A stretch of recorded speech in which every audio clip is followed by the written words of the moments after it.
저희의 늘 나아가는 하나님 앞에 저의 믿음이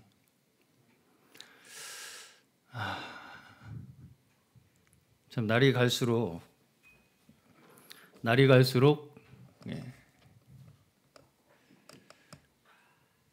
이것이 우리에게 주신 얼마나 큰 축복인가. 우리는 받을 자격이 있는 자들이 없잖아요. 한 사람도 없습니다. 한 사람도 없죠. 자격이 있었던 사람들이 한 명도 없었습니다. 그러한 자들에게 이 값없는 은혜를 저희에게 허락하여 주셔서 하나님을 알고 하나님을 우리의 아버지로 모시고 하나님의 통치하시는 그 나라 가운데 우리를 살게 하여 주신 그 은혜야말로 우리가 받을 수 있는 가장 큰 선물이라는 것을 믿는 믿음을 허락하여 주시기를 주의 이름으로 간절히 축원합니다. 오늘 함께 또한 이 천국복음이라는 말씀 제목으로 함께 말씀을 나눌 텐데, 이 말씀으로 말미암아서 저희의 마음속에 더욱 하나님의 나라가 밝히 드러나고 증거되고 임하는 귀한 시간 되었으면 좋겠습니다. 저번 주에 저희는 저번 주 말씀 제목 혹시 기억나시나요?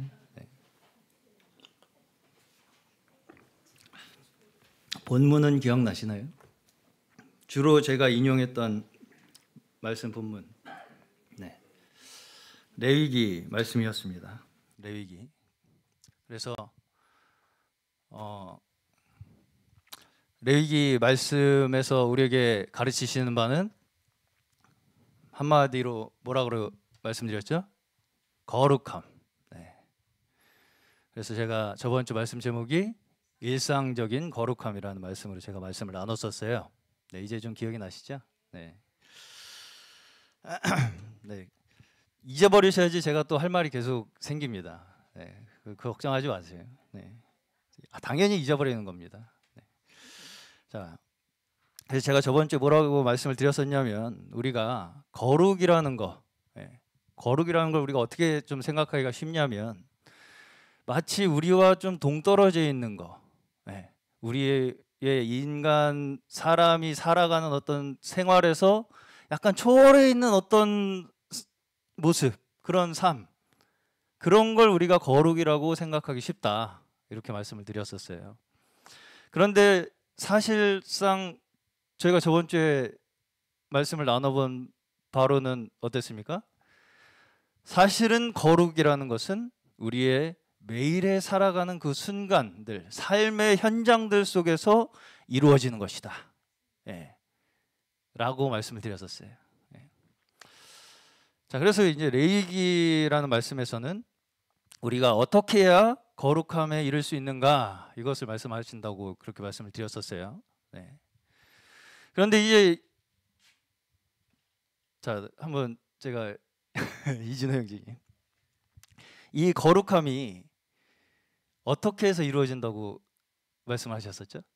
레위기에서 처음에 우리가 잘 착하게 십계명을 지키고 살면 거룩해진다고 말씀하셨나요?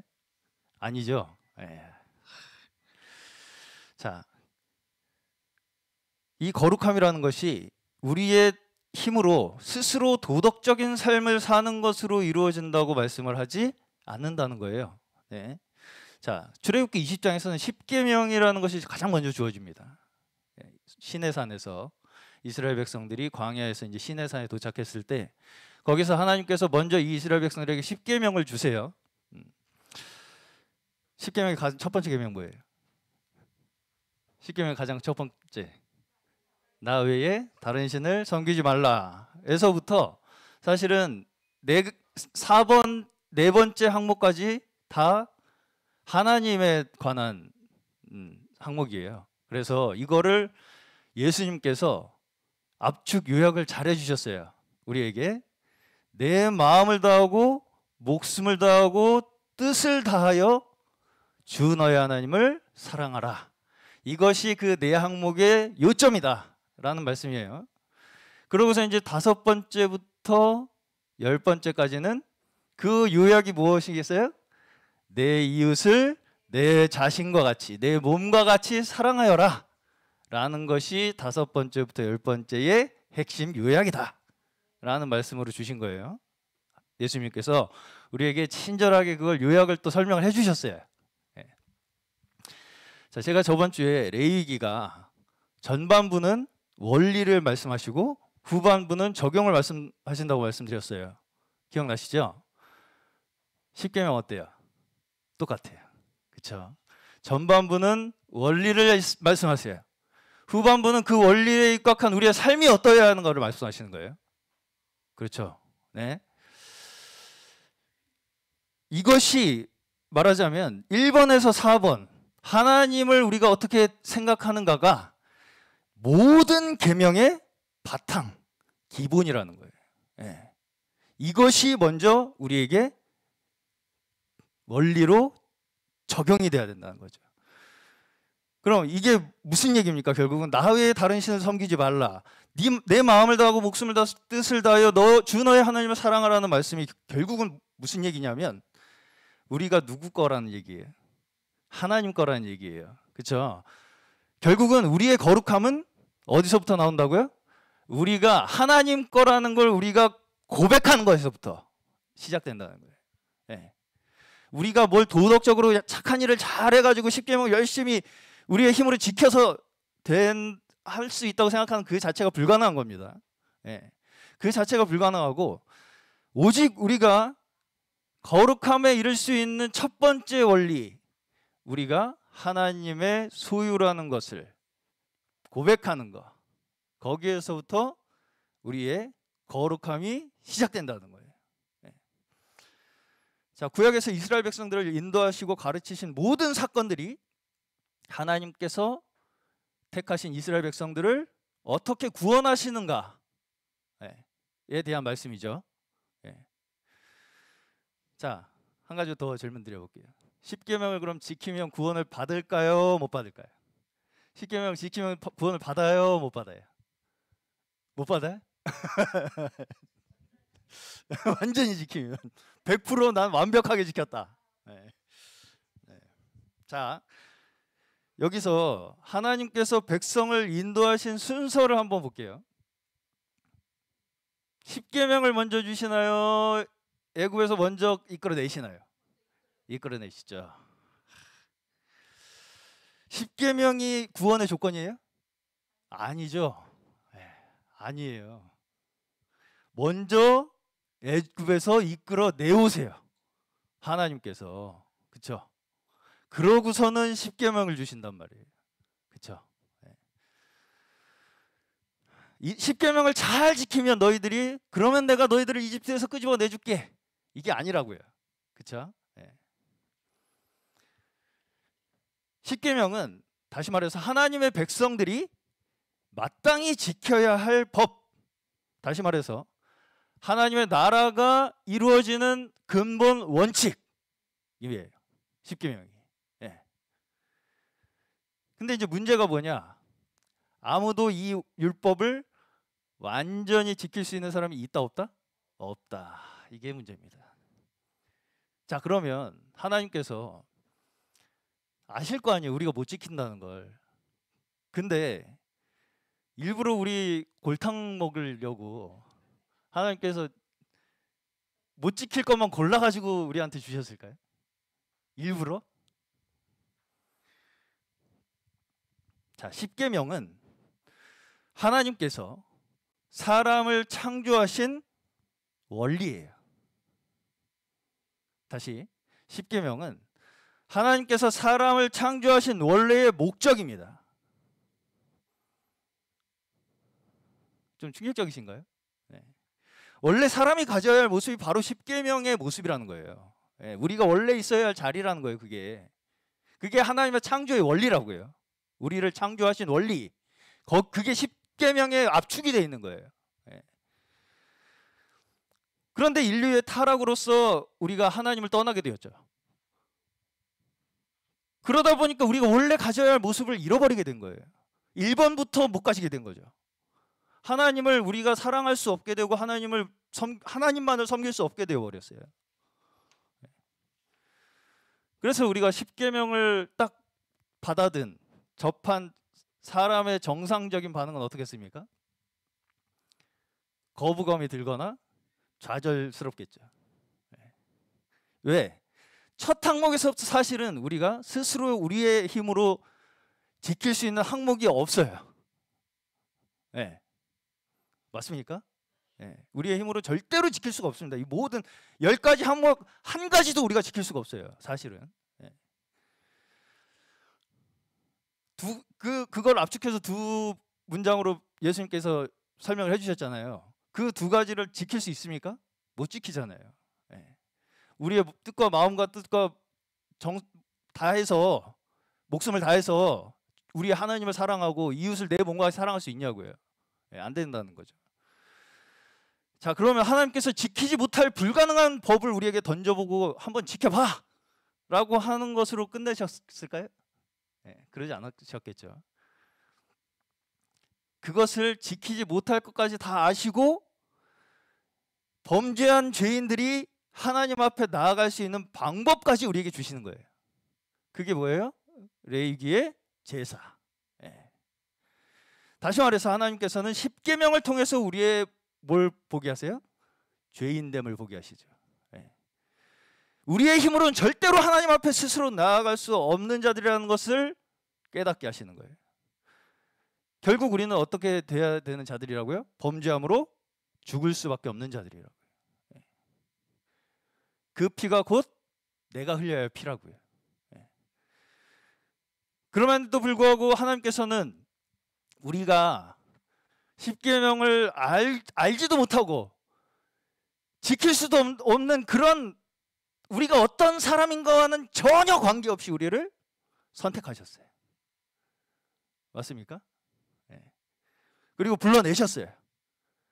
그리고 심지어 거룩함에 이르게 하셨어요. 여기서 순서를 보시면 먼저 불러내시죠. 불러내세요. 애굽에서 불러내실 때 첫 번째 있었던 사건이 무엇입니까? 유월절. 거기서 먼저 첫 번째 피가 흘려집니다. 그렇죠? 그 피에 의해서 우리가 죽음의 재앙에서 건져지죠. 그리고 나서 이제 시내산에서 하나님께서 이스라엘 백성들을 모아 놓으시고 앞에 두시고 하나님의 계명을 통해서 약속을 하시는데 무슨 약속이에요? 율법을 통해서 하나님의 나라와 하나님의 백성이 될 것이라는 언약을 맺으신 거예요. 이스라엘 백성들에게. 거기에서도 또 피로 언약을 맺습니다. 무슨 얘기인가요? 이 언약에서 떠나면 그 피가 누구 피가 된다고요? 내 피가 된다. 그 하나님과의 맺은 언약, 율법을 지킴으로써 너희가 이 율법을 통해서 하나님의 백성이 될 텐데 이 율법에서 벗어날 때 너희는 그 율법에서 맺은 그 피가 율법을 위해서 맺은 언약에서 흘려진 피가 곧 너의 피가 될 거라는 말씀이에요. 다시 말해서 우리가 살아 숨 쉴 수 있는 모든 것이 누구로 인한 거예요? 하나님의 은혜라는 거예요. 우리가 지금 한순간 한순간 숨 쉬고 살아있는 것이 하나님의 은혜라는 것을 기억하고 살아라. 이것이 하나님의 은혜의 언약의 근본적인 의미예요. 율법의 의미고요. 자, 이집트에서 이미 이 사람들은 어때요? 죽어서 멸망할 수밖에 없는 사람들이었잖아요. 이 이스라엘 백성들이 이집트에서 한 400년 있었잖아요. 이집트 사람들이랑 다를 게 없었어요. 나와서 얼마 안 있다가 금송아지 만들어 섬기잖아요. 우리가 생각하기에 유대인들은 뭔가 다른 삶을 살았을 거라고 생각하는데 전혀 그렇지 않았습니다. 실제로 유대교라는 것은 주님 오시기 전 400년 그 사이에 형성이 됐어요. 예, 공백기에. 그러니까 말하자면 포로에서 해방되고 나서부터 유대인들이 유대교를 정립하기 시작한 거예요. 예. 자, 우리가 여기서 한 가지 생각해 봐야 될 것은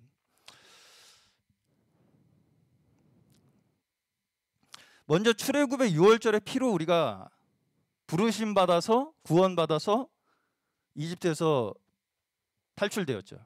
예, 구원 받았죠. 예.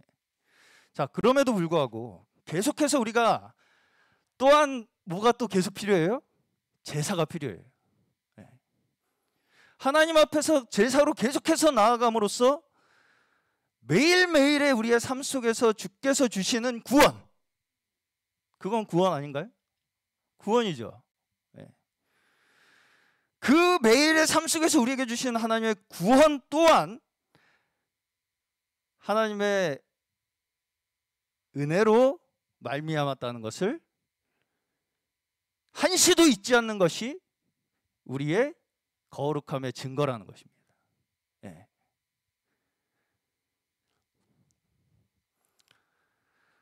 다시 말해서 우리의 구원은 하나님께서 이루신 나라의 백성, 그 백성으로 살아가는 우리의 삶 그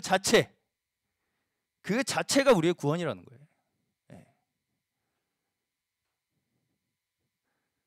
사실은 내가 죽어야 할 죄인이라는 것을 잊지 않는 그 나의 마음, 그 믿음 자체가 사실은 어떤 면에서 내가 구원받았음을 증거하는 확증이라는 것이죠. 그렇겠죠? 자, 구원이라는 것을 단순히 이제 나는 죽으면 천국 간다 라는 정도의 이 확신을 얻는 것 정도의 수준에서만 우리가 구원을 생각하면 현재 삶에 대한 우리가 대처가 미흡해져요. 예. 현재의 삶을 내가 어떻게 살아야 될지를 모르게 된다고요. 이것이 이제 우리가 잘못하면 한 번 구원받으면 영원히 구원받는다라는 그런 이제 구원의 단순한 논리로 이렇게 생각을 하게 돼요. 그렇게 가르치는 또 그 단체가 있어요. 예. 그래가지고 거기는 심지어 회개하면 구원 못 받는 거다 라고까지 이제 얘기를 하는 거예요. 예. 이게 결국은 무슨 얘기냐면 마치 구원이 나에게 달려있는 것처럼 생각하는 거예요. 그렇죠. 예. 나에게 달려있는 것처럼 생각하는 그 구원이. 예. 그렇지만 하나님의 구원은 어떻습니까? 현재 우리가 살아가는 모든 순간 속에서 여전히 하나님께서 우리에게 구원의 손길을 펼치시고 있는 그 역사를 우리에게 지금도 이루고 계시다는 믿음으로 말미암아서 우리 인생 전체가 구원되는 거죠. 네. 우리가 인생이 이렇게 있잖아요. 그럼 우리가 구원을 받으면 이렇게 구원되는 거 아닌가요? 그렇죠? 네. 이렇게 덧입혀지는 거잖아요, 구원으로. 네. 어느 일정 순간에 갑자기 띡 이렇게 하고선 끝나는 게 아니잖아요, 구원이라는 게. 예. 말하자면은 이집트에서 구원 나왔으니까 끝, 이게 아니라는 거죠. 예. 그렇죠? 예. 그 구원이라는 게 우리의 삶 속에 이어지는 거예요, 계속. 이게 이어지는 거예요, 그냥 계속. 그 삶으로 우리가 살아나가지게 되는 거예요. 그렇죠? 예.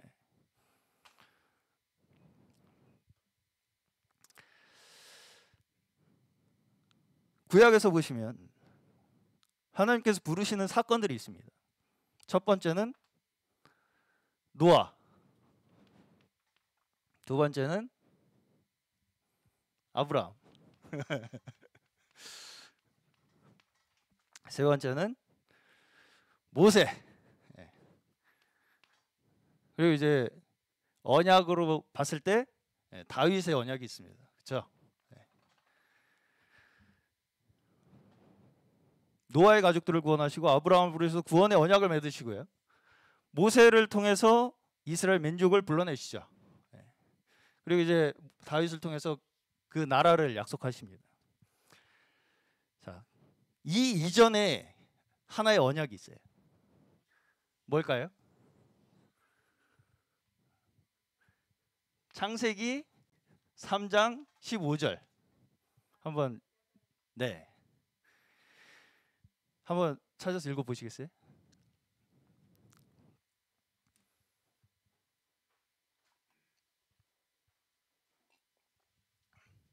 여기 떴네요. 크게.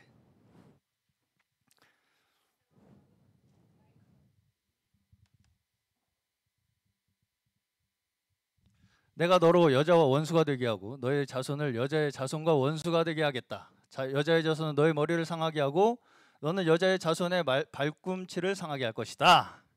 라는 이 구절을 우리는 뭐라고 부르냐면 원복음이라고 합니다. 네. 원복음. 네.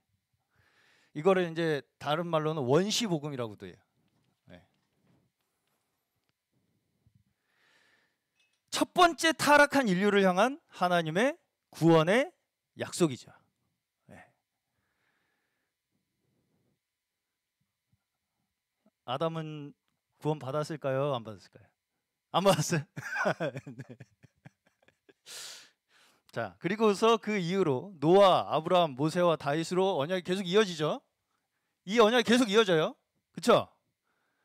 근데 이 시대마다 언약이 조금씩 형태가 바뀌는 것처럼 보이지만 사실상 하나님께서 우리에게 이루고자 하시는 구원의 본질이 다르다 같다?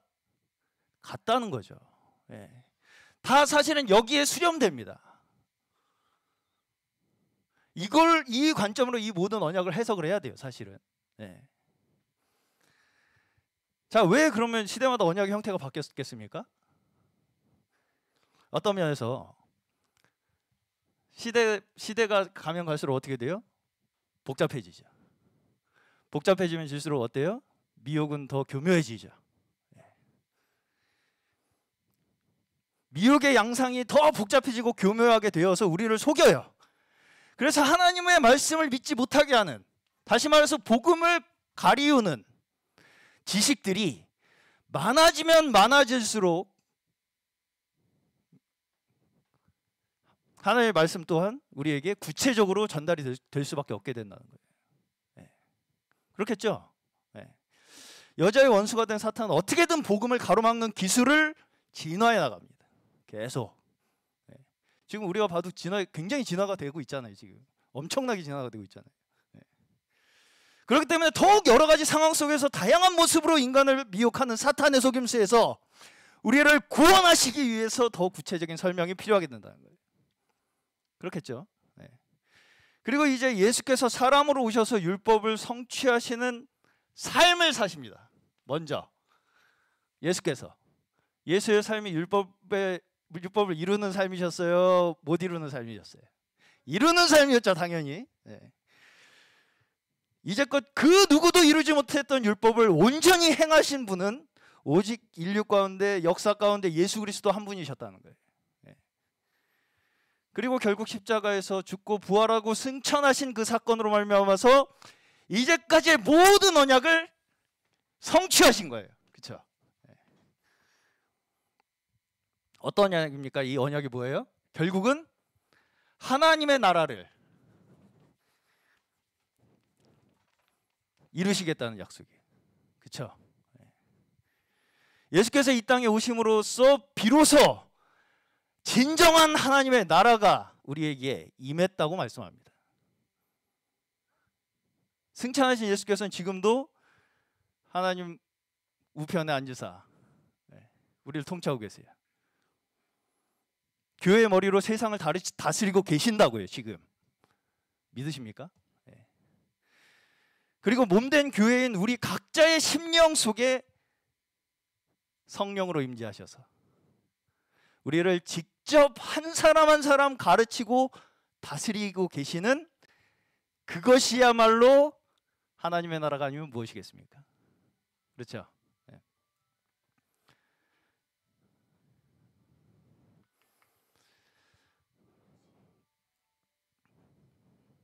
네, 전화 받으셔도 됩니다. 네.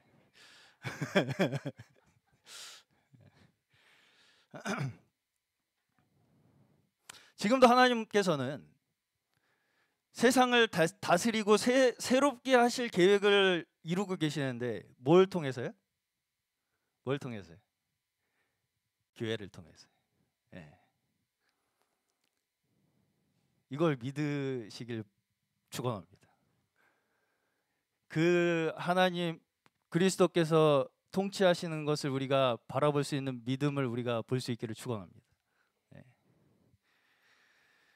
교회는 이제 각자 우리가 하나님이 거하시는 성전이 되었어요. 그래서 우리 각자의 삶 속에서 우리를 통치하시는 그 영역이 바로 교회라고 부르는 거죠. 그렇죠? 그저 우리가 어떤 단체를 형성해서 그 단체에 속했다고 하는 것이 교회가 되게 하는 것이 아니라는 거예요. 아니라는 거예요. 여기에서 많은 착각이 일어나죠. 그냥 교회라고 이름 붙인데 내가 소속하면 내가 교회가 되는 것처럼 생각하잖아요. 근데 원래는 내가 바로 하나님을 모신 성전이 된 그 사람들이 내 삶이 직접적으로 그리스도로 말미암아서 통치되는 그 사람들이 두 사람이라도 있으면 교회다 이렇게 말씀하시죠. 초대교회 상황은 어땠었냐면요, 신약 성경은 고사하고 구약 성경도 정경화가 안 됐었어요. 그렇죠? 구약 성경도 정경화가 안 돼 있었습니다. 초대교회는. 그래서 구약의 언약이 예수로 말미암아 비로소 완전히 성취됐다라는 이 복음이 그들에게 전파됨으로 말미암아서 교회가 출현하기 시작했죠. 그래서 이제 신약 성경 대부분을 차지하고 있는 서신서, 바울 서신 특별히, 이 서신서가 대부분, 거의 대부분이 무엇이 목적이었습니까? 당시 교회를 공격하던 거짓 가르침에 대항하기 위해 쓰여진 것이 서신서예요. 구약에서부터 노아 시대의 타락, 바벨탑의 타락, 우상 숭배하던 이집트에서 구출해내신 그 모든 사건이 지금은 우리에게 뭘로 나타나고 있어요? 지금 거짓 가르침과 다른 복음과의 영적 전쟁으로 우리에게 나타나고 있다고요. 지금. 이해하시겠나요? 노아 시대에 타락해서 노아를 불러내셨죠. 바벨탑의 그 갈대 우르에서 아브람 불러내셨죠. 우상 숭배하던 그 이집트 땅에서 이스라엘 백성을 불러내셨죠. 그 불러내심이 지금 우리에게는 어떻게 일어나고 있다고요? 거짓 가르침과 우상 숭배와 다른 복음에서부터 우리를 불러내시는 걸로 일어나고 있다고요. 이걸 우리가 어떤 단체와 단체의 싸움, 심지어 개인과 개인의 싸움으로 우리가 바라보는 것은 잘못하면 우리의 논점을 흐트릴 수가 있어요. 그렇겠죠. 나에게 있잖아요. 지금 거짓 가르침과 다른 복음들에 대한 요소들이 나에게 있는 것에서 내가 나와야 된다고요. 각자가. 그 싸움이라고요. 결국은. 구약에서 택함받은 자들이라고 하는 것을 지금의 어떤 특정 단체,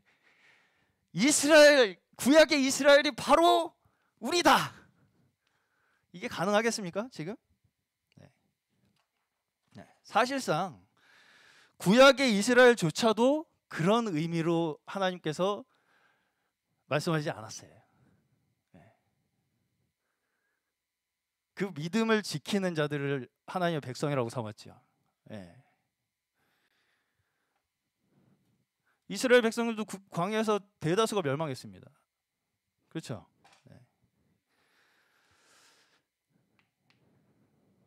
하나님의 역사를 완전히 잘못 해석하는 거죠. 우리가 바로 선택된 자들이다라고 하는 그 사람들이 바로 이단을 형성합니다. 그렇죠? 이단의 공통적인 특징입니다. 그들이 바로 우리다. 이스라엘이 바로 우리다. 이렇게 직접 자기들의 단체를 거기다 대입시키는 거. 그런 사람들 조심하세요. 이단입니다. 자, 복음서에서 바리새인들이 자기들이 선택받았다라고 하는 그 선민의식이 결국은 예수님께 그들을 뭐라고 부르세요? 독사 새끼들아. 이렇게 부르죠. 자신과 남을 그 선민의식으로 나누는 그들의 생각, 그것이 거짓 가르침이고 다른 복음이라고 해요. 그렇게 생각하는 자들에게 예수님께서는 독사 새끼들이라고 그러는 거예요. 뱀의 후손들이에요. 그들이 뱀의 후손들이라고 해요. 그리고 구약에서조차 하나님의 구원의 원칙은 하나님의 은혜로 살아가고 하나님께서 우리 삶의 주인이심을 믿는 자들을 백성 삼으시는 거예요. 우리는 잘못하면 내가 알고 있는 어떤 특정한 방식으로만 알지 않으면 구원받지 못할 것이라고 하는 생각을 하기가 쉬워요. 그것이 바로 구원파라는 단체에서 이야기하는 구원이에요. 우리가 하는 대로만 해야지 꼭 구원받아. 그런데 성경에서 말씀하는 구원은 그렇게 간단하지 않아요. 그렇죠? 서신서에서 교회를 가르치는 이 성경에 그러면 어떤 부분은 복음이고 어떤 부분은 복음이 아닙니까? 어떻게 생각하세요? 거짓된 가르침에 사탄의 미혹에 속고 있는 영혼들에게 다시 한번 복음을 일깨우고 복음을 증거함으로써 그들의 삶에 구원이 임하게 하기 위하여 말씀을 증거하는 그 모든 말씀들이 복음이죠. 복음이죠. 하나님 나라의 백성으로 살아가도록 하는 말씀이잖아요. 다 온전히. 그렇기 때문에 우리는 성경 전체가 복음이라고 말하는 것입니다. 성경 전체가 복음이에요. 어디서 걸릴지 몰라요, 우리가. 안 그렇겠습니까? 갖가지 상황들, 갖가지 속임수들 속에서 주어진 말씀들이잖아요. 신약 성경 특별히.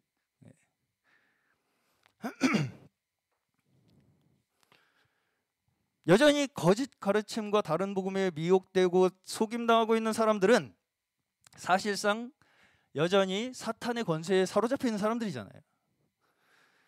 그들을 복음으로 구원하고자 기록한 말씀들이 서신서의 가르침들입니다. 라는 것이에요. 맞아요? 이 성경 66권에서 어느 한 구절에서라도 안 걸리는 사람이 있겠습니까? 없겠습니까? 없죠. 어느 한 구절에서라도 나 자신이 붙여주고 복음을 얻게 할지는 아무도 몰라요. 어떤 구절에서 내가 갑자기 내 자신이 확 비추어질지, 그래서 하나님을 만나게 될지 아무도 모른다고요.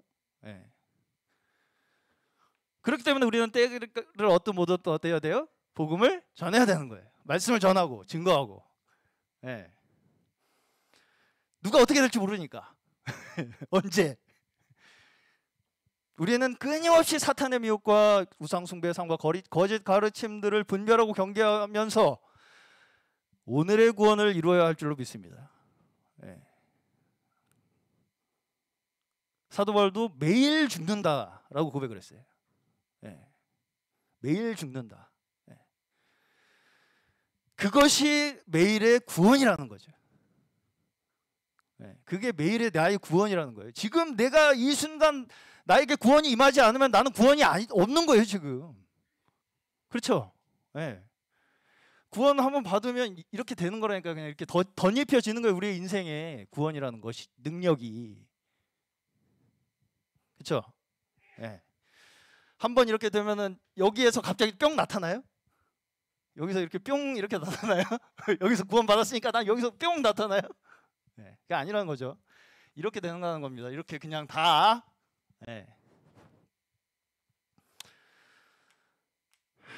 자, 이런 측면에서 저는 이제 우리가 중요하게 기억해야 할 것이 뭐냐? 내가 어떻게 언제라는 것보다는 그리스도의 십자가와의 역사가 나에게 하나님의 값없는 은혜로 내가 구원받은 자라는 것을 기억하는 것, 끝까지 우리의 삶이 마치는 그날까지 그것을 인하여 살아가는 것이 우리 신자가 가져야 할 마땅한 신앙이 아닌가, 그렇게 생각합니다. 자, 물론 우리는 어떤 사람을 통해서 특정한 시점에 복음을 전해 듣게 되는 것은 사실이에요. 그러나 구원은 누구로부터 와요? 하나님으로부터 와요. 그렇기 때문에 우리를 뭐라고 부릅니까? 전도자라고 부르죠. 증거자라고 부르고요. 우리가 구원자는 아니잖아요. 나로부터 뭔가 시작되는 게 아니잖아요. 어떤 사람에게 어떤 말씀이 언제 어떻게 복음으로 임하는지는 누구만 알아요? 하나님만 알죠. 하나님만 알아요. 내가 하면 다 된다는 없잖아요. 예수님도 안 되셨는데. 어떤 개인의 능력으로 복음이 전해질 수 있다고 한다면 그것이 과연 하나님께서 창세기의 원 복음에서부터 우리에게 약속하신 그 구원이라고 말할 수 있겠습니까? 그렇죠? 어떤 한 사람으로 인해서만 구원이 있어요. 그 사람을 인해서만 복음을 깨달을 수가 있어요, 우리가. 그럼 창세기에서부터 하나님께서 우리에게 언약하신 그 약속 있잖아요. 구원의 약속. 그건 어디 갔냐고요. 그렇죠?